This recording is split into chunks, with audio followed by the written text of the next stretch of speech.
रुपेश तिवारी पर निगरानी अब भी जारी थी। उसकी हर गतिविधि पर क्राइम ब्रांच की नजर थी। रुपेश और मनीषा अब भी पार्क में लगातार मिल रहे थे। रुपेश और मनीषा पर अब निगरानी रखने का मकसद यह पता करना था कि अगर उन दोनों ने हरीश को मारा है तो कैसे और हरीश की लाश कहां थी। इसके साथ ही इंतजार था इस बात का कि वो कब और कैसे अपने रिश्ते को एक कदम आगे बढ़ाते हैं। पर पार्क में रोज मिलने, हंसी मजाक करने के अलावा मनीषा और रुपेश में से कोई भी कदम आगे नहीं बढ़ा रहा था।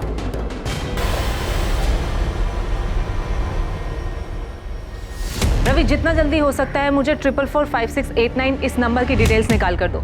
जो भी बंदा हरीश का ये फोन यूज कर रहा है उसने फोन स्विच ऑफ कर रखा है। इस नंबर तक पहुंचना हमारे लिए बहुत जरूरी है। Inspector Sharma, light detector test की रीडिंग मुझे मिल गई है। मुझे 2 दिन लगेगा सारे रीडिंग के टेस्ट करके एनालिसिस करने के लिए, तभी मैं कुछ कह पाऊंगा। मुकेश जी प्लीज जितना जल्दी हो सके कोशिश कीजिए, क्योंकि अगर हमें टेस्ट में कुछ भी मिलता है तो हमारे लिए रुपेश और मनीषा को तोड़ना आसान हो जाएगा। ये लोग ऐसे नहीं बोलेंगे, दोनों बहुत शातिर हैं। आप मुझे 2 दिन का टाइम दीजिए, 2 दिन में रिपोर्ट आपके सामने होगी। सर, 444689 नंबर की डिटेल्स कल शाम तक मिल जाएगी। पूजा, ये 444689 ये नंबर हरीश और रुपेश के कॉल रिकॉर्ड्स में कहीं नजर नहीं आ रहा। सर, मुझे एक बात काफी अजीब लग रही है। जिसके पास भी हरीश का ये फोन था उसने इतने दिनों तक फोन संभाल के रखा, अब जाके इसमें सिम डाला, क्यों? एक बार इसके कॉल रिकॉर्ड्स आ जाए, फिर पता चलेगा कि रुपेश और मनीषा क्या गेम खेल।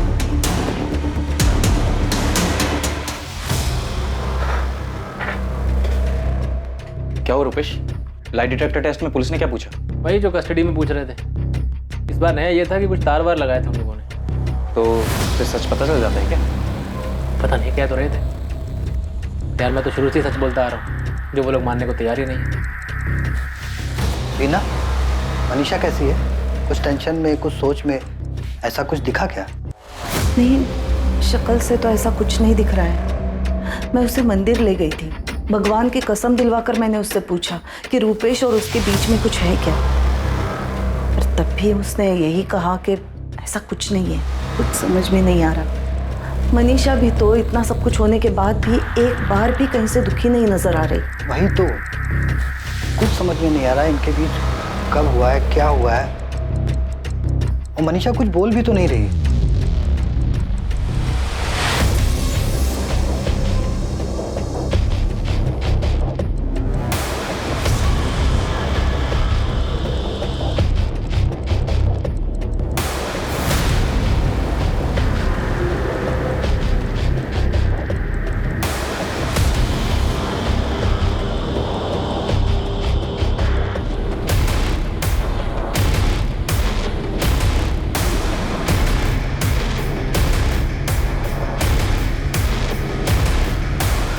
भैया, इंस्पेक्टर ने बताया कि इन दोनों से बहुत अलग अलग तरीकों से पूछताछ की है, लेकिन ये दोनों मानने को तैयार ही नहीं है कि इनका कोई अफेयर है या इन्होंने हरीश भैया के साथ कुछ किया है। सुमित, तुझे पता है पुलिस की खबरें इस बारे में भी पता करने की कोशिश में है कि तेरा और हरीश का कोई झगड़ा था क्या, प्रॉपर्टी या किसी बात को लेकर। मैं ये नहीं कह रहा हूँ कि उन्हें कुछ मिलेगा, पर वो लोग ये एंगल भी देख रहे हैं। मनीषा को सजा होनी चाहिए क्योंकि वो झूठ बोल रही है, लेकिन मनीषा बताए तो सही कि उस दिन हरीश से कौन मिलने आया और कहाँ है वो, क्या हुआ उसके साथ। सुमित, कुछ भी हो जाए तू और अंकल इस केस में बिल्कुल ढील मत देना, वरना वो रुपेश और मनीषा दोनों साफ साफ बच निकलेंगे।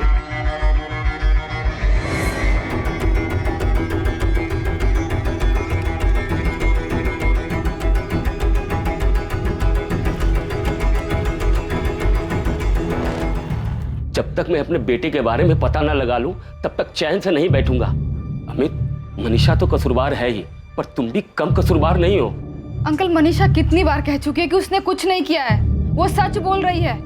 तभी तो वो पुलिस वाला टेस्ट करवाने के लिए उसने खुद ही हाँ कहा था। मुझे कुछ नहीं पता, मुझे बस मेरा बेटा वापस चाहिए। मनीषा का उस रुपेश के साथ या किसी और के साथ क्या चल रहा था तुम लोगों को बताना चाहिए था। अंकल, मनीषा और रुपेश के बीच कुछ नहीं चल रहा है, ये पुलिस की बनाई हुई बात है। वो हरीश को ढूंढ नहीं पा रही है और आप बार बार मनीषा पर उंगली उठा रहे हो, इसीलिए वो उसका फायदा उठा रही है। अंकल, आप ही सोचिए ना, वो ऐसा क्यों करेगी? बस 23 साल की है और इतनी शातिर है कि उसने हरीश को गायब कर दिया और आज तक किसी को पता भी नहीं लगने दिया कि हरीश कहाँ पर है। अंकल देखिए, आप भी एक बार सोचिए, क्या हरीश के पास ऐसी कोई वजह थी ऐसे चले जाने की? आपने ऐसे ही मनीषा पे इल्जाम लगा दिया। हरीश के वो जो दोनों दोस्त हैं, योगेश और वो अरशद, आपने उन लोगों के बारे में पुलिस को बताया कि जाके वहां भी सच ढूंढे? देखिए अंकल, आपकी तरह हम भी सच जानना चाहते हैं। हम भी जानना चाहते हैं कि हरीश के साथ ऐसा क्या हुआ, कहाँ गया वो।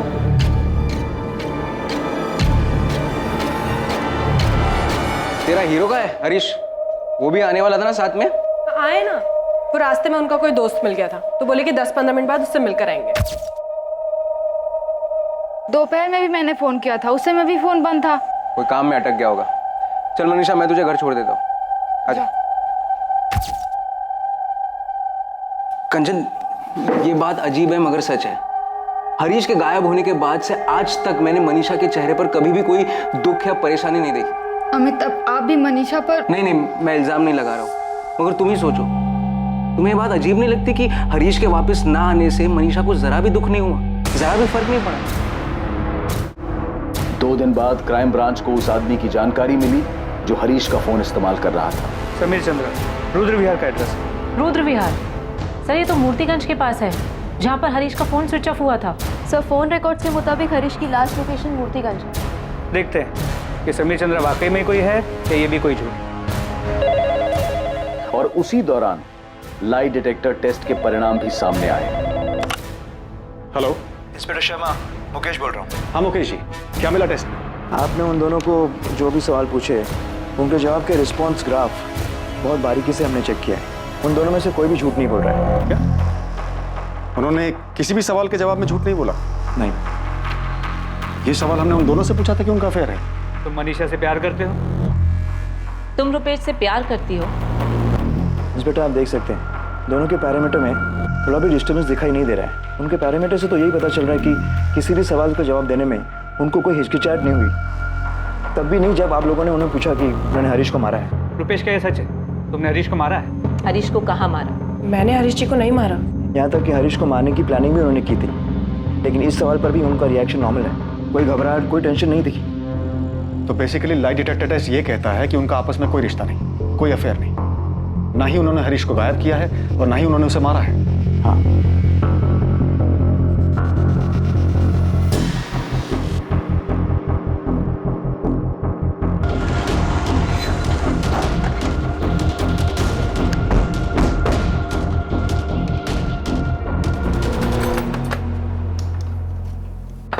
जी कहिए। समीर चंद्रा यहीं रहता है। आप लोग कौन? Crime branch. जी, मैं ही समीर चंद्रा हूँ। कहिए, क्या काम है? तूने फोन क्यों काटा? हेलो, कौन बोल रहा है? आप बताओ, आप कौन बोल रहे हो? मैं क्राइम ब्रांच से बोल रहा हूँ। ये फोन जिससे तुम अभी बात कर रहे हो हरीश राठौर के नाम का है। सब मैं कुछ समझा नहीं। मैंने फोन किया था तुझे और जब पूछा कि हरीश का फोन तेरे पास कैसे आया, तूने फोन काट दिया। अब तू हरीश का फोन खुद से हमें देगा या हम हमारे तरीके से तेरे घर में ढूंढेंगे?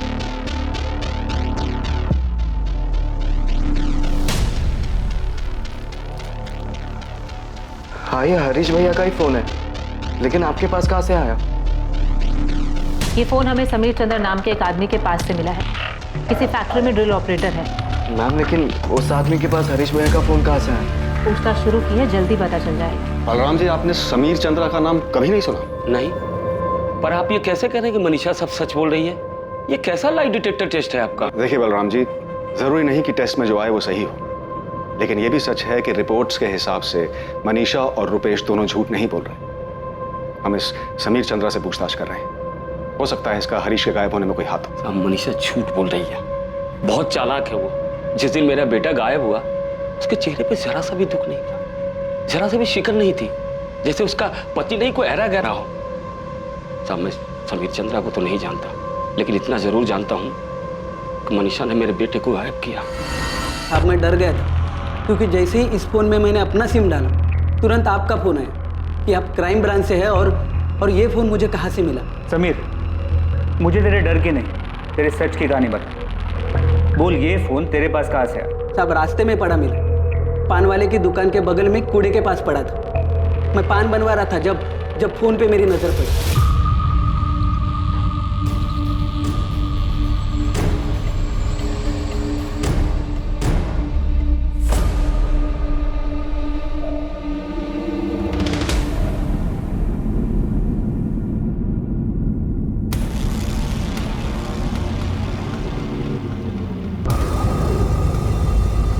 फ़ोन उठाया और घर चला गया। तो बिना मार खाए नहीं बोलेगा ना। फोन रास्ते पे पड़ा हुआ मिला, तूने उठा लिया, बेवकूफ़ समझ रखा है। साहब मैं सच बोल रहा हूँ, मुझे रास्ते में पड़ा मिला था। सर तब से झूठी कहानी सुना।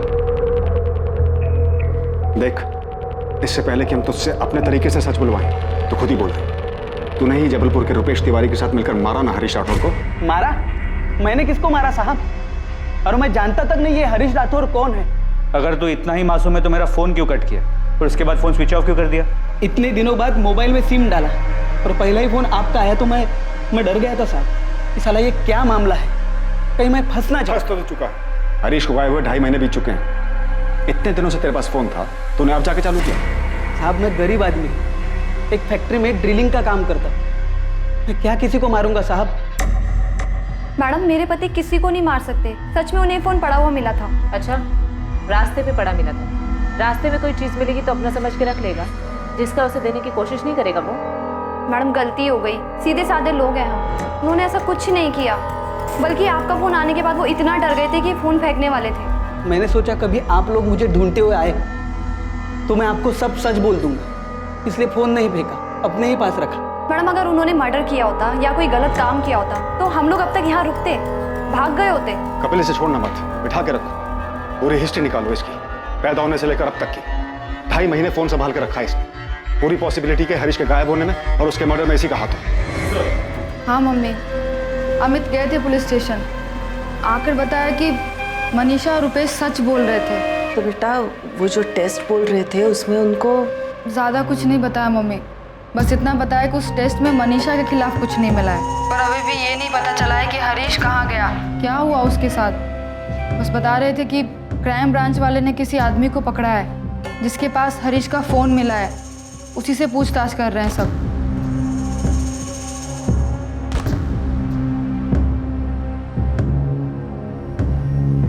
क्या हुआ मम्मी?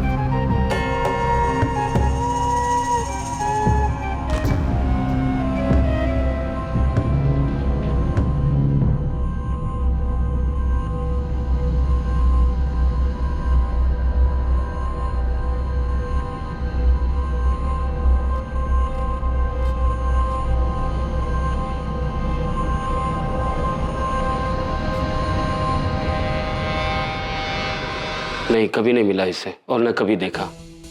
हम नहीं जानते सर समीर चंद्रा को, और ना कभी हरीश भैया के मुंह से इसका नाम सुना। अगर इसने हरीश को मारा तो क्यों मारा? क्या दुश्मनी थी मेरे बेटे से? बलराम जी, इसने कुछ किया है या नहीं अभी कह नहीं सकते, फिलहाल इसके बारे में पूछताछ जारी है। सर हम हरीश के दोस्त अरशद और योगेश को भी बुलाकर समीर की पहचान करवा रहे हैं।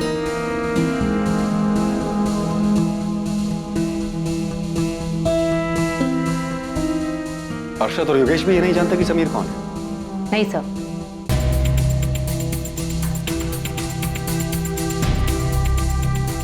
मजदूर आदमी है सब, कोई क्रिमिनल हिस्ट्री भी नहीं है समीर की, दूर दूर तक कोई हिस्ट्री शीटर से जान पहचान भी नहीं है। मतलब ये पॉसिबल है कि उसे हरीश का फोन सड़क पे पड़ा हुआ मिला? ऐसा ही लग रहा है साहब, गरीब आदमी है, लालच में फोन रख लिया होगा।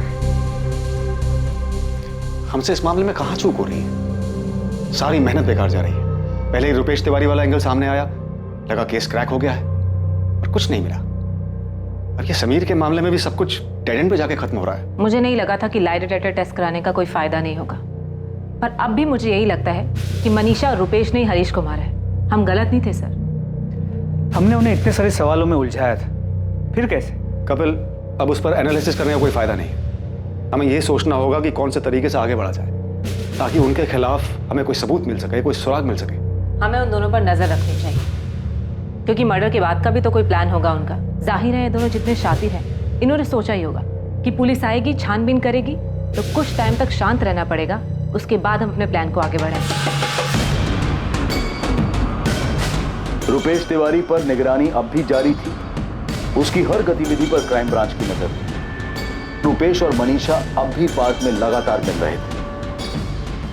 रुपेश और मनीषा पर अब निगरानी रखने का मकसद यह पता करना था कि अगर उन दोनों ने हरीश को मारा है तो कैसे, और हरीश की लाश कहां थी। इसके साथ ही इंतजार था इस बात का कि वो कब और कैसे अपने रिश्ते को एक कदम आगे बढ़ाते हैं। पर पार्क में रोज मिलने, हंसी मजाक करने के अलावा मनीषा और रुपेश में से कोई भी कदम आगे नहीं बढ़ा रहा था।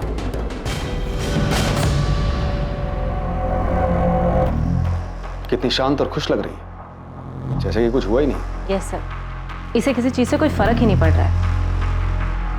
आज तक के करियर में इतने शातिर क्रिमिनल्स को तोड़ा, इसे क्यों नहीं तोड़ पा रहे? सर, ताज्जुब की बात तो ये है कि बिना किसी कांटेक्ट के, बिना किसी बातचीत के ये दोनों इतना बड़ा कांड कर कैसे पाए, वो भी इतनी सफाई से कि आज तक हमें हरीश का नामो निशान तक नहीं मिला।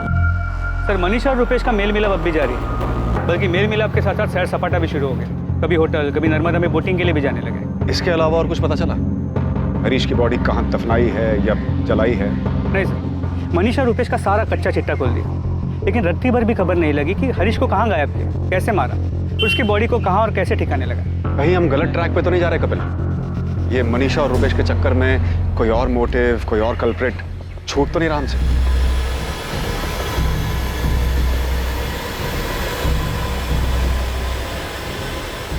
नहीं, हमें चाय पानी कुछ नहीं चाहिए। हम तो बस इतना जानना चाहते हैं, इतना पूछना चाहते हैं मनीषा से कि आखिर हरीश की क्या गलती थी। बलराम जी, आप हमारे समधी हैं, इसलिए प्यार से और तमीज से बात कर रहा हूँ।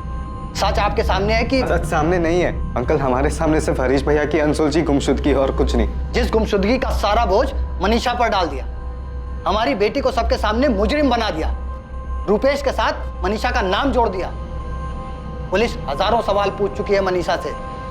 इस टेस्ट के लिए उसने खुद मंजूरी दी थी, जो सामना करना था वो कर चुकी है। अब कोई अग्नि परीक्षा बाकी नहीं है। अब भी आप यही पूछ रहे हैं कि हरीश की गलती क्या थी, घुमा फिरा के एक ही सवाल कि मनीषा ने हरीश के साथ क्या किया। मैं जानता हूं मैं हरीश से नहीं मिल पाऊंगा, मैंने मान लिया कि हरीश मर चुका है, लेकिन बेटा मैं इतना जानना चाहता हूं कि आखिर ऐसी क्या... जी, बहुत हो गया प्यार मोहब्बत की बातें, आप यहाँ से चले जाइए वरना... पापा जी, देवर जी, मेरे और हरीश जी के बीच कोई झगड़ा, कोई अनबन नहीं थी। इतना जान ही कहाँ पाए थे एक दूसरे को कि झगड़ा या अनबन होती। मैंने आपसे पहले भी कहा और फिर कह रही हूँ, मैंने नहीं देखा वो कौन दोस्त था जिसने हरीश जी को आवाज़ दी थी। बस यही मेरी सबसे बड़ी गलती हो गई, जैसे आप लोग साजिश मानते हैं। पापा जी, आपने उम्मीद छोड़ दी होगी, लेकिन मैंने नहीं छोड़ी। मैं तो आज भी चाहती हूँ पता चल जाए हरीश जी कहाँ हैं, उनके साथ क्या हुआ है। पापा जी, मुझे ज़्यादा रोना नहीं आता, ज़्यादा दुख दिखाना भी नहीं आता, पर इसका मतलब ये नहीं कि मुझे दुख नहीं होता। मैं नहीं जानती हरीश जी के साथ क्या हुआ है, वो किस दोस्त के साथ गए थे। मैंने हरीश जी के साथ कुछ नहीं किया।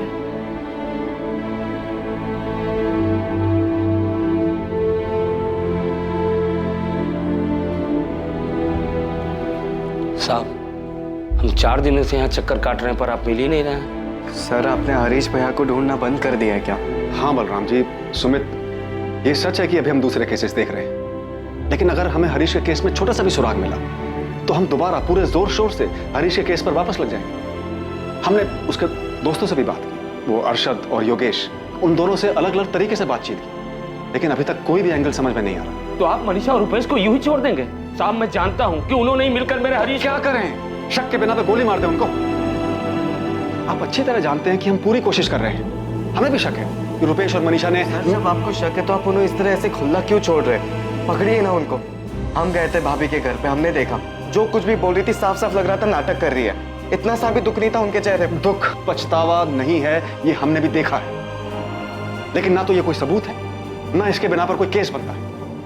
कार्रवाई करने के लिए सबूत चाहिए कि उन्होंने मारा है, कहां दफनाया है, कहां जलाया है, क्या किया हरीश की बॉडी के साथ। तो आपके कहने का मतलब है हम ये मान ले कि हरीश का कभी कुछ पता नहीं चलेगा, बस इतना मान ले कि वो चला गया और कभी वापस नहीं आएगा। वो तो क्या, उससे जुड़े हुए किसी सवाल का जवाब तक नहीं आएगा। देखिए, फिलहाल मैं आपकी किसी बात का जवाब नहीं दे सकता जिससे आपको तसल्ली। एक्चुअली मैं ना तो आपको जवाब दे सकता और ना खुद को।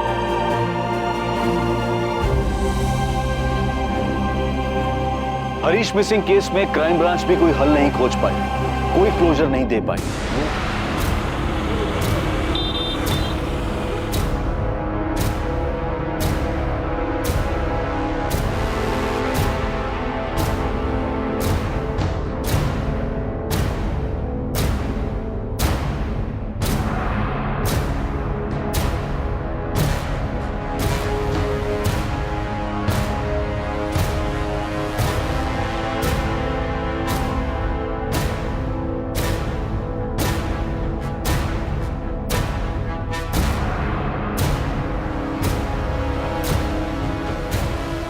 बिरजू, मुझे सच बता दे, शूट आउट में तेरे साथ और कौन कौन था? देख, मैं वादा करता हूँ तेरी बेल का इंतजाम करवा। खाली बेल नहीं साहब, आपको मुझे अंडरग्राउंड भी करवाना पड़ेगा, क्योंकि इसके बाद वो लोग हाथ धोकर मेरे पीछे पड़ जाएंगे। सर एक मिनट सर, वो हरीश राठौर मिसिंग केस याद है आप? उसे कैसे भूल सकता हूँ? 4 साल से एक आदमी गायब है, आज तक उसका पता नहीं चला। सर उसी केस के सिलसिले में जबलपुर से हमारे खबरी पंकज का फोन है। कुछ हुआ है क्या वहाँ? जी सर, हरीश की बीवी मनीषा घर छोड़ के भाग गई। पंकज लाइन पे।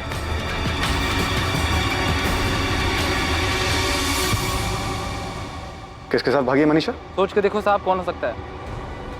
रुपेश तिवारी? जी साहब, मनीषा 2 रात पहले भागी। कल रात से रुपेश भी गायब है। मनीषा की फैमिली बहुत परेशान थी। फिर जब रुपेश भी गायब हुआ तो उन्होंने रुपेश पर मनीषा की किडनैपिंग का केस कर दिया।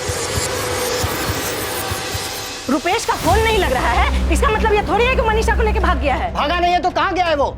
उसके पार्टनर अरविंद को भी नहीं पता है कहाँ है वो। तुम्हें पहले से ही पता था ना क्या चल रहा है। 2 रात पहले मनीषा बिना बताए निकल गई, कल रात रुपेश निकल गया। अरे तुम्हारी बेटी है, तुम्हें नहीं पता है कि वो कहाँ गई है, तो इसमें मेरी और मेरे बेटे की गलती है। मेरा बेटा अपने काम से गया होगा और मैं नहीं मानती कि वो मनीषा को लेके भागा है। मनीषा और रुपेश की खबर मिलते ही भोपाल क्राइम ब्रांच की टीम फौरन जबलपुर के लिए निकल पड़ी। ऐसा लग रहा था मानो जो केस बिना हल हुए 4 सालों से फाइल में दबा हुआ था, वो आखिरकार फिर खुलने जा रहा था। कपिल, ये वो केस है जो इतने सालों तक मुझे परेशान करता रहा, जिसे मैं कभी भूल नहीं पाया। ये जानते हुए भी कि हरीश का मर्डर मनीषा और रुपेश ने किया है, हम इसे कभी सॉल्व नहीं कर पाए। पापा, मम्मी, क्राइम ब्रांच से खबर आई है, मनीषा और रुपेश तिवारी जबलपुर से भाग गए। और उसके माँ बाप अब भी यही बोलेंगे कि उन दोनों के बीच में कुछ था ही नहीं। क्राइम ब्रांच की एक टीम गई है जबलपुर में। वो कह रहे कि मनीषा भाभी के घर वालों ने केस किया है रुपेश के खिलाफ किडनैपिंग का। ठीक है पापा, मनीषा ने कंचन दीदी को भी फोन नहीं किया। मनीषा सचमुच हमें बेवकूफ तो नहीं बना रही है? उसने और रुपेश ने मिलके ही हरीश को मारा। रुपेश का फोन बंद है, हमने उसके फोन को सर्विलेंस पे डाला। बाकी कल सुबह तक उसके फोन रिकॉर्ड और मोबाइल लोकेशन के बारे में पता चल जाएगा। मनीषा के पास तो फोन है नहीं, आपसे भी यही कहा होगा उसके माँ बाप? जी, मुझे लगता है कि मनीषा और रुपेश शायद इसी इंतजार में थे कि हरीश का केस ठंडा पड़ जाए, बंद हो जाए, ताकि ये लोग अपना अगला कदम उठा सकें। हरीश, हमें किसी भी हाल में इन तक पहुंचना है। एक बार ये हमारे हाथ लग जाए तो इस बार इनसे सच बनवाएंगे नहीं, बल्कि हलक में हाथ डालकर निकालेंगे। अब तो पुलिस क्या, मैं भी यही कहूंगी कि मनीषा ने कुछ गलत किया हरीश के साथ। हमें इतनी जल्दबाजी नहीं दिखानी चाहिए, पहले हमें मनीषा और रुपेश को ढूंढना चाहिए। मैं तो अब भी यकीन नहीं कर पा रहा हूँ कि मनीषा ऐसा कुछ कर सकती है। अगर उसे हरीश से शादी नहीं करनी थी तो उसे पहले ही बोलना चाहिए था, पहले ही रुपेश के बारे में बता देती। मुझे लगता है मामला कुछ और है। क्या मामला हो सकता है, आप ही बताइए। पहले मनीषा भाग जाती है, उसके अगले दिन रुपेश गायब हो जाता है। क्या मामला हो सकता है, बताइए।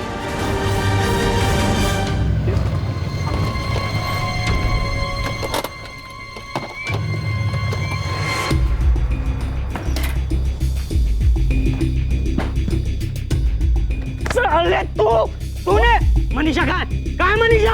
तेरा दिमाग तो ठीक है, छोड़ मुझे क्या पता मनीषा कहाँ पर है। देख रुपेश, बहुत हो गया तेरा नाटक, अब सच बता कहाँ है मनीषा? मुझे नहीं पता मनीषा कहाँ पर है।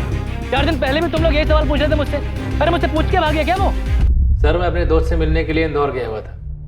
वहाँ पर भी एक ट्रैवल एजेंसी खोलने के बारे में बात करने के लिए। मेरा फोन पानी में गिर गया था, इसीलिए बंद। आप चाहें तो फोन करके पता कर सकते हैं, फोन अभी भी बंद है। सर फोन तो क्या, मेरा तो सिम भी खराब हो गया। नए सिम के लिए कंपनी में रिक्वेस्ट दी हुई। रुपेश, इस बार तेरा कोई झूठ नहीं चलेगा, समझा? या तो तू सच बोलेगा या फिर डंडे खाएगा। सर आपको डंडा मारना है, जो करना है कीजिए, और मैं फिर भी यही कहूँगा कि मनीषा मेरे साथ नहीं भागी। सर मनीषा और मेरे बीच में ना तो कभी कोई ऐसा रिश्ता था और ना ही है। इतने साल बाद आप अभी भी इस बात पर क्यों अटके हुए हैं? मनीषा और मैं बस अच्छे दोस्त थे सर, और कुछ नहीं। मेरा दिमाग खराब है कि मैं मनीषा के साथ भागूंगा और हरीश के केस का फंदा अपने गले में डालूंगा। मनीषा कहाँ है? फिर वही बात सर, मुझे नहीं पता मनीषा कहाँ है। मुझे समझ में नहीं आ रहा कि आप बिना वजह हर बार मुझे क्यों घसीटे जा रहे हैं। तो मनीषा तेरे साथ नहीं भागी? नहीं सर, अगर मेरे साथ भागी होती तो मैं वापस क्यों आता आपके डंडे खाने के लिए? सर उस रुपेश का वापस आना उसकी एक चाल भी हो सकती है, दोनों की। अगर चाल है भी कपिल, तो मनीषा को किसी भी हाल में ढूंढ निकालना होगा। पता करना होगा कि ये दोनों क्या खेल खेल रहे हैं। मनीषा के पिताजी का फोन आया, वो घर वापस आ गई। What? हाँ, वो घर किसी आदमी के साथ वापस आई और कह रही है कि उसने उससे शादी कर ली। मनीषा ने किसी और के साथ शादी कर ली? हाँ, कोई उमेश भदौरिया नाम के आदमी से। नमस्ते। मम्मी, पापा, मैंने उमेश से शादी कर लिया। हमने परसों ही शादी की है। मैं आपको यहाँ सिर्फ इतना बताने आई हूँ कि अब मेरी शादी हो गई और मैं उमेश के साथ दमोह में रहूँगी।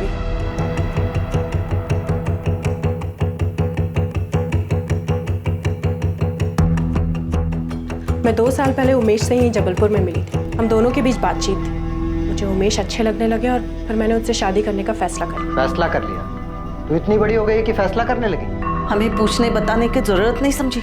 मम्मी, मैं हरीश जी के गायब होने, उनके मरने का बोझ अपने सर पर उठाते उठाते थक गई हूँ। मेरी भी एक जिंदगी है, मैं भी जीना चाहती हूँ, पर इस बारे में तो किसी ने सोचा ही नहीं। और अगर मैं उमेश के बारे में बताती तो भी क्या होता? फिर से वही तमाशा शुरू होता। हरीश जी के घर वाले पुलिस के साथ यहाँ धरना देते और कहते, देखा, इसलिए इसने हरीश को मारा था। और मैं कब तक ऐसे पति ऐसी शादी के सहारे जीती जो 4 साल पहले ही चला गया, और उसके गायब होने की वजह से मुझे न जाने क्या क्या सहना पड़ा। हजारों सवालों के जवाब देने पड़े।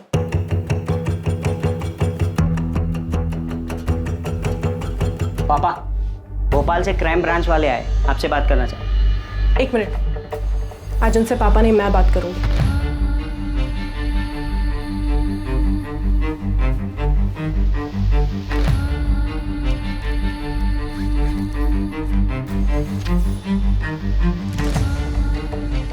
ये मेरी और उमेश की शादी का सर्टिफिकेट। हमने परसों मंदिर में शादी की और दमोह में शादी को रजिस्टर करवाया। अब प्लीज़ इसे ध्यान से देख लीजिए, क्योंकि आज के बाद मैं आपको कोई सफाई नहीं देना चाहती। हो गई तसल्ली?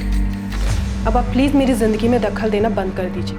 अगर अभी भी आपको ये लगता है कि मैंने हरीश जी के साथ कुछ किया तो जाइए, पहले उन्हें ढूंढ कर लाइए, उसके बाद इल्ज़ाम लगाइए। आप लोगों को मेरे और उमेश के पीछे जितने लोग लगाने लगाइए, जो पता करवाना है पता करवाइए, हमें उससे कोई दिक्कत नहीं है। तुम उमेश से कब और कहाँ मिली? तो जब आपके किसी भी सवाल का जवाब देने की कोई ज़रूरत नहीं है। मेरी ज़िंदगी का हर रिश्ता, हर फैसला, हर इंसान आपकी कार्रवाई के दायरे में नहीं आता। आपका काम हरीश जी का पता लगाना है, आप जाइए और उनका पता लगाइए। मैं उमेश के साथ दमोह जा रही हूँ। मैं अपनी फैमिली को यहाँ सिर्फ इतना बताने आई थी कि मैंने अपनी मर्जी से शादी की, ताकि उन्होंने पुलिस में जो भी कंप्लेन दी हो वो वापस ले लें, क्योंकि अब उसका कोई मतलब नहीं बनता। चले उमेश।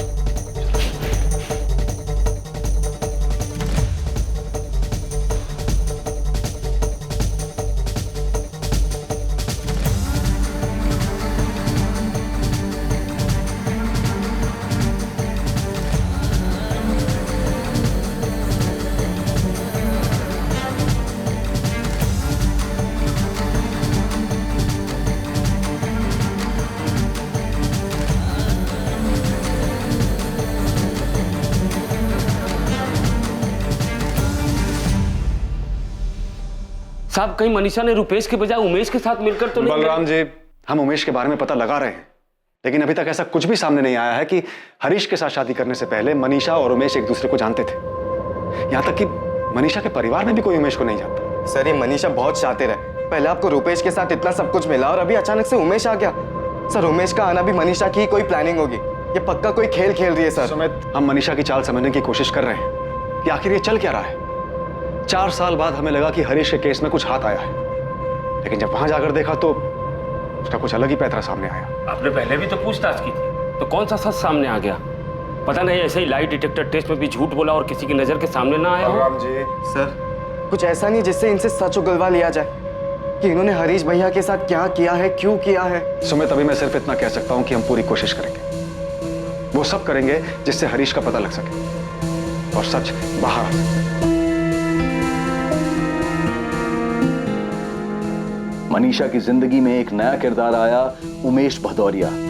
इस उमेश भदौरिया की हर हरकत पर पुलिस की नजर थी। मनीषा पर भी नजर रखी जा रही थी। पुलिस को शक था कि मनीषा कोई खेल खेल रही थी, जिसमें रुपेश की भी बराबर की भूमिका थी। क्या रुपेश तिवारी और उमेश भदौरिया के बीच कोई कड़ी थी? नहीं सर, फोन रिकॉर्ड्स में ऐसा कुछ नहीं मिला जिससे ये पता लगे कि रुपेश और उमेश का कोई कनेक्शन है। पूजा के ये रुपेश, मनीषा और उमेश सच में कोई खेल खेल इतने शातिर, या फिर हम इनके पीछे पड़ के एक बंद अंधेरी गली में चक्कर काट रहे हैं? मैं इतना कह सकती हूँ कि हम गलत ट्रैक पर नहीं है। मनीषा ने हरीश को मारा है हम पहले भी ये बात जानते थे और आज भी जानते हैं। बस एक बात समझ नहीं आ रही कि उनका सच सामने कैसे लाए। हमने उनका लाइट डिटेक्टर टेस्ट करवाया था जिसमें उन्होंने साफ झूठ बोला। एक बार ब्रेन मैपिंग टेस्ट करवाया क्या पता उसमें कुछ सामने आ जाए। कपिल, तुम्हें लगता है जो लाइट डिटेक्टर टेस्ट में इतनी आसानी से झूठ बोलकर निकल गए वो ब्रेन मैपिंग टेस्ट में फंस जाएंगे? फंस भी सकते हैं। 4 साल से एक खेल खेल एक झूठ को जी रहे, क्या पता सच सामने आ ही जाए। सब पॉसिबल है कि सवालों के जवाब में एक तैयार किया और झूठ जो सच बनकर सामने आए, लेकिन ब्रेन मैपिंग में तो कोई सवाल ही नहीं होता कि वो तैयारी कर पाए। उसमें तो उनको फोटोग्राफ दिखाई जाएंगी और उनका दिमाग कैसे रिएक्ट कर रहा है वो देखा जाएगा, जिसे वो कंट्रोल नहीं कर सकते। क्या पता इस टेस्ट में वो दोनों डगमगा जाए। हाँ पॉसिबल है, लेकिन इस टेस्ट के लिए भी तो उनकी मंजूरी लेनी होगी। सर लाइट डिटेक्टर टेस्ट के वक्त दोनों काफ़ी कॉन्फिडेंट थे, और जाहिर है बच गए तो कॉन्फिडेंस बढ़ा ही होगा। शायद हाँ कर दें, और उनके इस ओवर कॉन्फिडेंस से हमें कोई लीड मिल जाए। चलो देखते हैं ये लोग इस टेस्ट के लिए तैयार होते हैं या नहीं। सर आप लोग तो मेरी जिंदगी में बेताल की तरह पीठ पर सवार हो गए। आपकी मर्जी का जवाब नहीं दे रहा हूँ तो आप तो पीठ से चिपक ही गए। इस बेताल से मुक्ति चाहते हो तो ये अच्छा मौका है तुम्हारे पास, क्योंकि इस टेस्ट के बाद ये केस बंद हो जाएगा और तुम पर और मनीषा पे से सारा इल्जाम हमेशा के लिए खत्म हो। सर आप ये बात मान क्यों नहीं लेते हैं कि मेरे और मनीषा के बीच में कुछ भी नहीं है? मैंने हरीश से शादी क्या की, मेरी तो जिंदगी बर्बाद हो गई। जिंदगी तुम्हारी नहीं, हरीश की बर्बाद हुई है मनीषा। 4 साल हो गए, वो कहा है उसकी कोई खबर नहीं है। रुपेश ने आपसे क्या कहा? वो तैयार है? क्यों? रुपेश के इशारों पर हाँ करोगी तो? करूँगी तो क्या दिक्कत है? आप लोगों ने तो वैसे भी हम दोनों का रिश्ता बना के रखा है 4 साल से, वो भी मुजरम का, बिना किसी वजह। ठीक है सर, एक बार मनीषा से बात करता हूँ फिर बताता हूँ। कैसे बात करोगे? उमेश के फ़ोन पे या मनीषा के फ़ोन? सर आप जो चाहो पैतरा लगा दो। यही सच है कि मेरे और मनीषा के बीच में कुछ भी नहीं है, और हरीश को गायब करने या मारने में मेरा कोई हाथ नहीं। तो फिर तो तुम्हें ब्रेन मैपिंग टेस्ट करने के लिए हाँ कर देना चाहिए, क्योंकि इससे हमेशा के लिए साबित हो जाएगा कि तुम्हारा इसमें कोई रोल नहीं।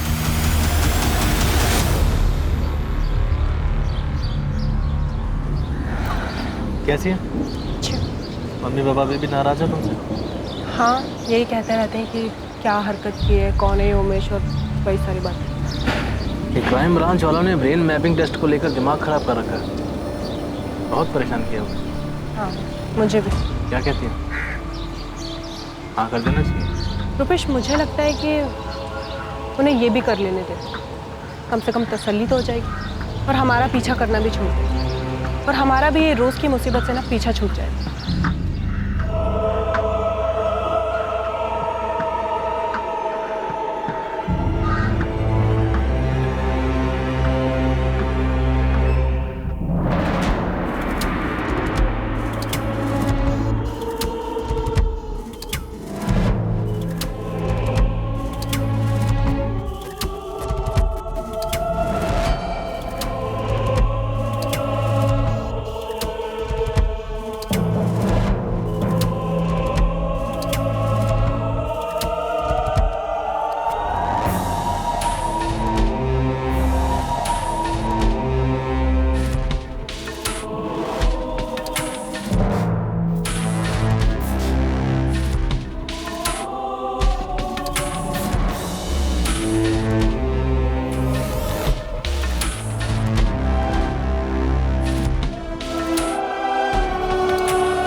लगता है यही कि लाइट डिटेक्टर टेस्ट के बाद वो जितने कॉन्फिडेंट है, इस बार उनका कॉन्फिडेंस फीका पड़ता नजर आया मुझे। सिर्फ मनीषा जब ब्रेन मैपिंग टेस्ट से बाहर निकली तो पहली बार मैंने उसके चेहरे पे थोड़ी टेंशन देखी। रुपेश मनीषा से भी थोड़ा ज्यादा परेशान लगा। लगता है इस बार इनका ये गिल्ट ये केस सॉल्व कर देगा।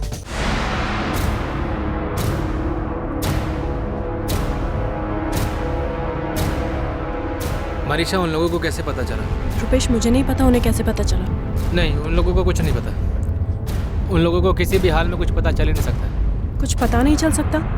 तो उन्होंने वो फोटो हमें क्यों दिखाया? जबकि ये तो मुझे भी नहीं पता था, तुमने मुझे बताया था। और ये बात मैंने तुम्हारे अलावा किसी को नहीं बताई। रुपेश कहीं मंजीत तो उनके हाथ नहीं लग गया? कहीं मंजीत ने तो। मनीषा वो लोग मंजीत तक कैसे पहुंचेंगे? हो ही नहीं सकता। रुपेश मुझे लगता है इस बार उन्हें पक्का कुछ मिला है, कुछ पता चला है।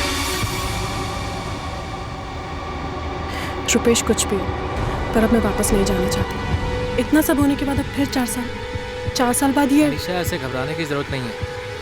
मुझे नहीं लगता कि उन्हें कुछ भी मिला है। अगर उन्हें कुछ नहीं मिला तो उन्होंने हमें वो खोदी भी जगह वो गड्ढा, वो खोदा हुआ गड्ढा क्यों दिखाया? हो सकता है उन्होंने वो फोटो वैसे ही हमें दिखा दी हो। रुपेश, तुम अब भी इतना शांत कैसे रह सकते हो?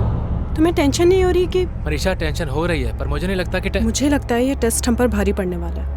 ये वो लाई डिटेक्टर टेस्ट नहीं है। इस बार वो लोग हमें नहीं छोड़ेंगे। मनीषा, कुछ नहीं होगा, वो बस हमें फंसाने की कोशिश कर रहे हैं। अब तुम ऐसे घबराओगी तो उन्हें जरूर हम पर शक हो जाएगा। तुम शांत रहो बस, बाकी मैं संभाल लूंगा।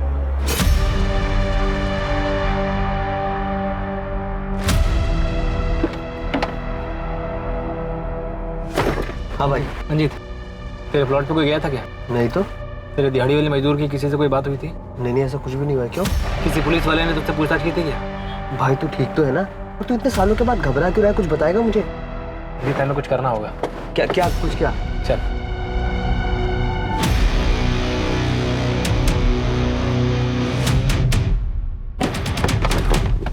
अरे रुपेश, करना क्या है बताएगा? मिसी ऐसे यहाँ नहीं छोड़ सकते। यहाँ नहीं छोड़ सकते मतलब? तेरा दिमाग तो ठीक है? हैं? करेगा क्या निकाल करके? निकाल कर डिस्ट्रॉय करना पड़ेगा ताकि उनके हाथ में कुछ भी ना लगे। अरे यार पता नहीं तू क्या करना चाह रहा है। अरे यार यहाँ कुछ नहीं आया, कोई खुदाई वुदाई कुछ नहीं हुई है। जीत, अपना उठा, खुदाई शुरू कर। जो भी बचा उसे निकाल के खत्म करना है। अरे कंकाल के अलावा कुछ नहीं बचा होगा। जो भी बचा है निकाल के खत्म कर रहा है, उसे शुरू कर।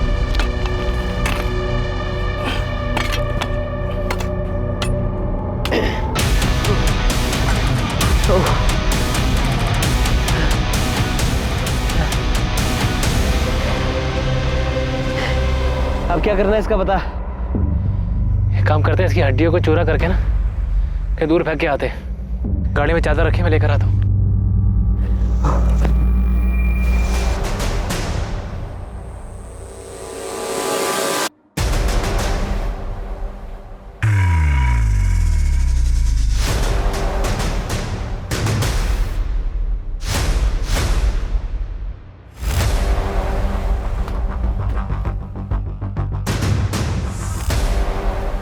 और रुपेश, क्या खुद के निकाल? हमें भी तो दिखा। चल, अरे चल। क्या है? पकड़ो उसे। 15 अप्रैल 2014 को हरीश और मनीषा ने कंचन के घर जाने के लिए रिक्शा लिया ही नहीं था। वो कंचन के घर पैदल गए थे। हरीश!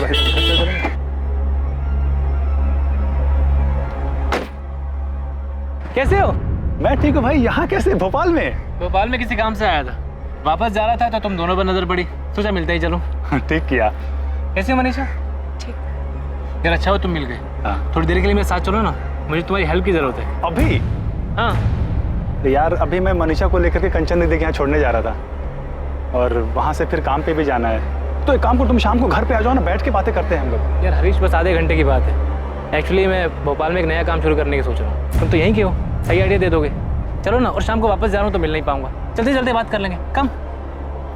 मैं जाऊँ मनीषा? तुम अकेले चले जाओगे और मैं लौटते समय तुम्हें उठा लूंगा। चलो मनीषा, टाइम मिला तो शाम में मिलता हूँ। हाँ बाय बाय। हाँ अरे बैठे ना प्लीज।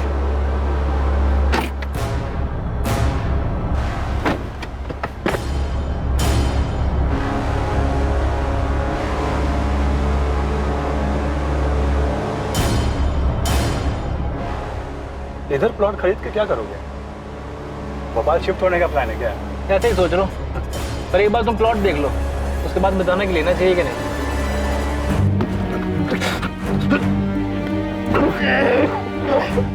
बलराम जी, हमें एक कंकाल मिला है। वो हरीश का ही है, ये कंफर्म करने के लिए हमें डीएनए टेस्ट करना पड़ा। रुपेश ने यहाँ भोपाल में हरीश को मार दिया था। जबलपुर के पास रुपेश के एक दोस्त मंजीत का प्लॉट है। मारने के बाद वो लोग हरीश की बॉडी को वहां ले गए और उस ओपन प्लॉट में दफना दिया। क्यों? क्यों किया मनीषा ने ऐसा? क्योंकि मुझे रुपेश से शादी करनी थी, और अगर ये बात मैं अपने घर में बताती तो मेरे घर वाले शादी के लिए कभी तैयार नहीं होते। कैसे पता तैयार नहीं होते? तुमने तो अपने अफेयर के बारे में उन्हें कभी बताया ही नहीं। मुझे लगा था वो मना कर देंगे। तुम्हें लगा? अगर पूछा नहीं, तुम्हें यह कैसे लगा कि तुम एक शरीफ आदमी के साथ शादी कर लोगी, उसे मार दोगी और फिर बड़े आराम से रुपेश के साथ दूसरी शादी कर लोगी, आराम से जिंदगी जी लोगी? ये कैसे लगा तुम्हें? ऐसा हो नहीं पाया, मुझे लगा था ऐसा ही होगा। सर ये बात करने के लायक नहीं, शक्ल देख लो इसकी। दो। मारना है मार लो, जितना मारना है मार लो। ये उमेश कौन है? ये क्या नाटक था? रुपेश का नाटक था, क्योंकि ऐसे तो हमारी शादी होने से रही, तो हमें ये एक और नाटक करना पड़ा। रुपेश अब क्या प्रॉब्लम है? भाग चलते हैं ना, भाग चलते हैं यहाँ से। वैसे भी हरीश को रास्ते से हटाने के बाद हम वो लाई डिटेक्टर टेस्ट से भी बच गए, और अब तो 2 साल हो चुके हैं, कोई ढूंढ भी नहीं रहा होगा उसे। मनीषा भी कुछ बोल नहीं सकते हैं। पहले बारी पुलिस टीम ने तो केस ही बंद कर दिया था, वो लोग मुझ तक कभी पहुंच ही नहीं पाए थे, लेकिन इस बार तो क्या ये सब करने के बाद हम अभी भी दोस्त होने का नाटक करते रहेंगे? शायद इतना सब्र किया थोड़ा और से। अगर क्राइम ब्रांच वालों ने हमें ऐसे सुमड़ी में नहीं पकड़ा होता ना तो और बात है। अब हम भागेंगे या तो अपने घर पे मुझसे शादी के लिए बात करोगे ना तो वो लोग हमें छोड़ेंगे नहीं। लिख कर देता हूँ, कुछ ना कुछ जरूर खोद निकालेंगे। अभी तक तो वो लोग मंजिल तक पहुँचे नहीं हैं, अगर थोड़ा और ढूंढेंगे ना तो उस तक भी पहुँच जाएंगे। तो क्या अब हमें सारी ज़िंदगी ऐसे ही रहना पड़ेगा? इसलिए हमने ये सब किया था। मंजीत उमेश को जानता था, वही उसे लेकर आया था। मतलब उमेश का रोल सिर्फ शादी करके डिवोर्स देने तक का था? जी। उमेश मनीषा को डाइवोर्स देता, मनीषा वापस अपने घर चली जाती, और कुछ टाइम बाद मैं मनीषा की फैमिली से हमारी शादी की बात करता। मतलब यही सब कुछ तुमने हरीश के केस में भी सोचा था? तुम हरीश को मार दोगे, मनीषा अपने घर चली जाएगी, सबको यही लगेगा कि हरीश मनीषा के साथ शादी करके खुश नहीं था, इसलिए सब कुछ छोड़ छाड़ के चला गया, और फिर तुम इसकी फैमिली से अपनी शादी की बात करोगे। यही प्लान था ना? जी हाँ। तुम अपना फोन जबलपुर में छोड़कर आए थे, फिर 15 अप्रैल को इतनी सफाई से प्लानिंग कैसे की कि ये लोग कितने बजे कंचन के घर जाएंगे और तुम इनसे रास्ते में टकराओगे? फोन से मैंने मनीषा को फोन लेकर दिया था, जिसके बारे में और कोई नहीं जानता था। वो फोन का है? वो फोन तो मैंने कब का तोड़ के फेंक दिया। उसका नंबर तो होगा, या उसे याद दिलाने के लिए तुझे तोड़ू? नंबर मेरे पास है। कब से चल रहा था तुम दोनों का अफेयर? मनीषा की शादी के 1 साल पहले से। मतलब हरीश के साथ शादी, उसका मर्डर, उसे दफनाना, उमेश का आना, ये सारी प्लानिंग किसकी थी? मनीषा तुम्हारी या रुपेश तुम्हारी? दोनों की थी। ये सब हमने मिलकर किया है।